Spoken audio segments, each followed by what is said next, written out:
வணக்கம் நண்பர்களே. கார்த்தி ரேவதி சீரியல் செம பரபரப்பாக போயிட்டு இருக்குன்னே சொல்லலாங்க. பரபரப்பான கட்டத்தில் சூரியகலாவின் தொலியை உரிக்கிறாங்க கார்த்தி.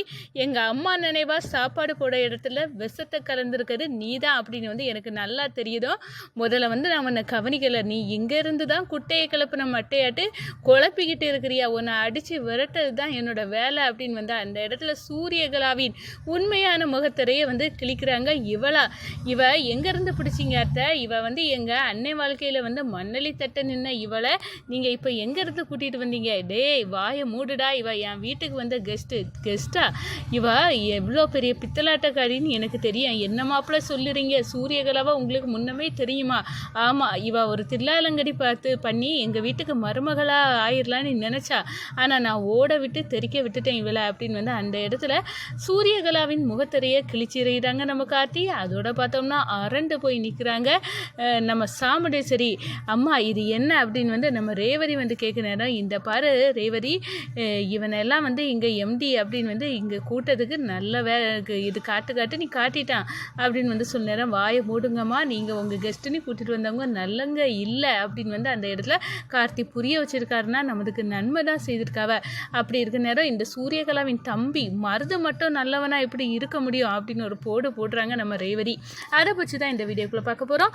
அதுக்கு முன்னாடி சேனலுக்கு லைக் அண்ட் சப்ஸ்கிரைப் பண்ணுங்கள் ஃப்ரெண்ட்ஸ். பக்கத்தில் இருக்க பெல் ஐக்கானையும் கிளிக் பண்ணுங்கள். அப்போ தான் நான் போடுற ஒவ்வொரு வீடியோவும் நோட்டிஃபிகேஷனாக உங்களுக்கு கிடைக்கும். வாங்க ஃப்ரெண்ட்ஸ் வீடியோக்குள்ளே போகலாம். ஃபஸ்ட்டு எடுத்த உடனே பார்த்தோன்னா ஒரு செம அதிரடியான பரபரப்பு கட்டம்னு சொல்லலாங்க.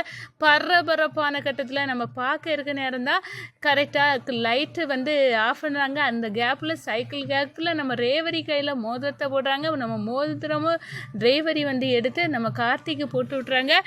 நம்ம கரெக்டாக கேட்குறாங்க, மருதுட்ட ஆப்பு கண்ணுக்கு தெரியாது அந்த அளவுக்கு ஒரு ஆப்பை வச்சு விட்டுட்டு, டேய் மருது நீ மோதிரம் போட்டே இல்லை அப்படின்னு நம்ம சாமுண்டேஸ்வரி கேட்க நேரம், நம்ம இல்லைன்னு சொன்னால் நமக்கு அவமானம், அதனால கண்டிப்பாக இதை நான் தான் போட்டேன் அப்படின்னு ஒத்துக்கிடணும் அப்படின்னு சைக்கிள் கேப்பில் மோதிரத்தை போட்டுட்டு அந்த திருட்டு பையன் நிற்கிறான் அப்படின்னு நம்ம ராஜாவை பார்த்து ஒரு முறைக்கிறாரு. முறைச்சிக்கிட்டு, ஆமாத்த நான் தான் ரேவதிக்கு மோதிரம் போட்டு விட்டேன், அது அப்படி அப்படின்னு அந்த இடத்துல செமையாக இருக்குது. ஒரு கட்டத்தில் பார்த்தோன்னா நம்ம மருதவுக்கு கேவலமாக போயிடுது. நம்மளை இப்படி எடுத்து மாற்றிக்கிட்டு அவன் மோதிரத்தை போட்டு நம்ம மோதிரம் போட்டோன்னே நம்ப வச்சுட்டான் அத்தையை. ஆனால் விடக்கூடாது, சரியான பதிலடி கொடுக்கணும். இவன் எப்படிப்பட்டவன் எனக்கு தெரியும். இவனுக்கு கையால் என் முகத்தில் வாங்கின அடிக்க ரேகை இருக்குது. நான் கண்டிப்பாக இவனுக்கு தொலியை உரிக்கணும் அப்படின்னு மருதுவன் இந்த சைடு கங்கணம் கட்டுறாங்க. ஆனால் ஒரு கட்டத்தில் பார்த்தோன்னா மறைஞ்சு நின்ன சூரியகலா நம்ம கார்த்தி கண்ணில் பட, கார்த்தி கடகட நீ சூரியகலாவை பிடிச்சி இழுத்துட்டு வரங்க. ஏண்டி எதுக்காக என்னை பார்த்து ஒளியிறான்னு இவனுக்கு எல்லாரும் முன்னாடியே சொல்லு அப்படின்னு கொண்டு சூரியகலாவை இழுத்து பிடிச்சி வெளியே கொண்டு விட்டா சூரியகலா படக்கு நீ கண்ணை தள்ளிக்கிட்டு நிற்கிறாங்க.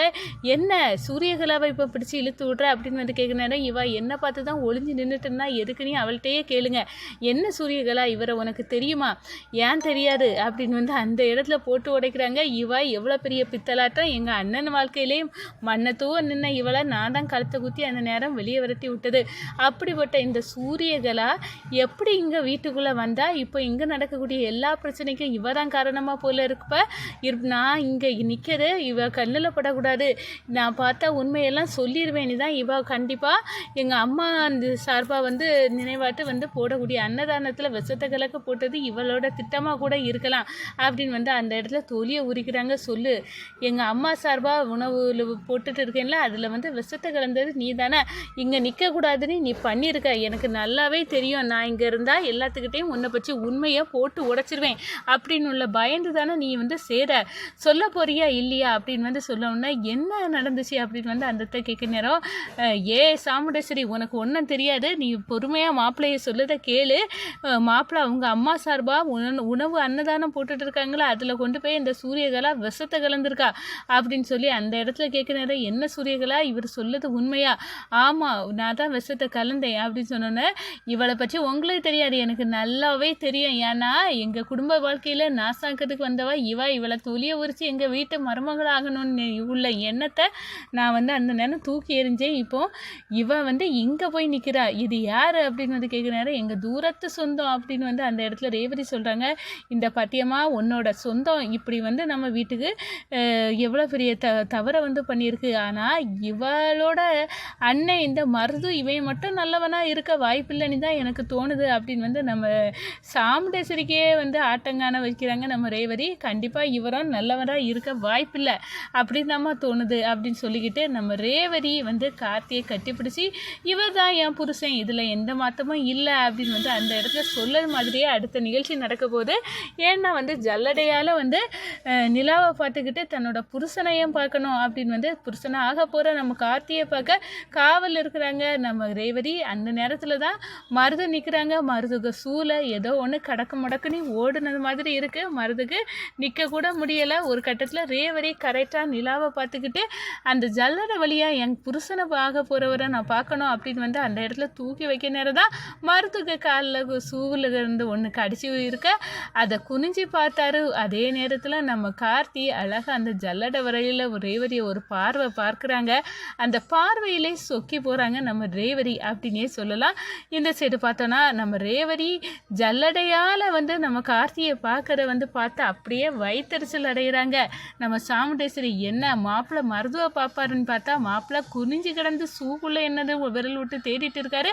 ஆனால் இங்கே வந்து இந்த கார்த்தி டிரைவர் பையன் மறுபடியும் ரேவதி வாழ்க்கையில் நுழைஞ்சிருவான் போல் கன்ஃபார்மாக அடிச்சுட்டு இருக்கான். ரேவதியை பார்த்துட்டு இருக்கான். எனக்கு அது கோவமாக வருது அப்படின்னு சொல்லினாரோ. மருது எதுக்காக இப்போ கீழே குனிஞ்சு அப்படின்னு சொல்கிறாரு. தெரியல அத்தை, என் ஷூக்குள்ளே ஏதோ ஒன்று போனது மாதிரி இருக்குது அப்படின்னு வந்து அந்த இடத்துல வந்து சொல்லினாரோ. நம்ம கார்த்தி செம்மையாக வந்து பண்ணிட்டாங்க. நம்ம மயில் இவன் இந்த மருது இதில் நிற்கக்கூடாது அப்படின்னு அவனுக்கு சூருக்குள்ளே ஒன்று பிடிச்சி போடுவோம் அப்படின்னு வந்து போட்டு கரெக்டாக வந்து கரையை முடிச்சுறாங்க. ஒரு கட்டத்தில் நிச்சயதார்த்தம் பந்தக்கால் எல்லாத்துலேயும் நம்ம கார்த்தி ரேவதி ரெண்டு பேர்த்தையும் பிரிக்க முடியாது அப்படின்னு வந்து அந்த இடத்துல நிரூபிச்சுறாங்க. நம்ம சாமுண்டேஸ்வரிக்கு கோபம் மாத்திரமும் வருது. நம்ம போட்ட திட்டையெல்லாம் இப்படி மண்ணலி தட்டுனது மாதிரி போயிட்டு விடக்கூடாது அப்படின்னு வந்து ஆத்திரத்தில் கோபத்தில் கொந்தளிக்கிறாங்க நம்ம சாமுண்டேஸ்வரி.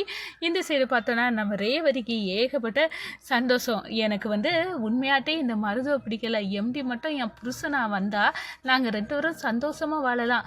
ஆனால் இப்போ என்ன பண்ண, இந்த மருதுவை எப்படியாவது என் அம்மாவுக்கு புரிய வைக்கணும். எனக்கு பிடிக்கலை, எனக்கு மருது வேண்டாம், எனக்கு இங்கே எம்டி கார்த்தியை பார்க்க தான் எனக்கு வந்து ஆர்வமாக இருக்குது, எனக்கு கார்த்தியை தான் கல்யாணம் பண்ணணும்னு தோணுது அப்படின்னு வந்து கண்டிப்பாக சொல்லணும் அப்படின்னு வந்து ரேவதி மனசுக்குள்ள ஒரு விஷயத்த வந்து நினச்சிட்டாங்க. நம்ம கார்த்தியும் ரேவதியும் தான் கல்யாணம் பண்ணணும் அப்படின்னு வந்து அந்த இடத்துல ஆசைப்படுறாங்கன்னு சொல்லலாம். இந்த சைடு நம்ம சூரியகலா வந்து மோசம் அப்படின்னு தெரிஞ்சால் மருதுவும் நல்லவன் இல்லை, கண்டிப்பாக அவனுக்கும் ஏதாவது ஒரு தில்லாலங்கடி இருக்குது அப்படின்னு வந்து அந்த இடத்துல மருதுவை நோண்டி நுங்க எடுத்து ஒரு கட்டத்தில் இந்த மருது தான் ரெட்டு அப்படின்னு உள்ள விஷயம் வெடிக்க போகுது. அதோட மருதுவை அடின்னு அடித்து விரட்டி இந்த குடும்பத்துக்கு நீ ஆகாது, எதுக்குடா அவங்க வந்த அப்படின்னு வந்து ஓட தெரிச்சு ஓட போகிறாங்க மருது.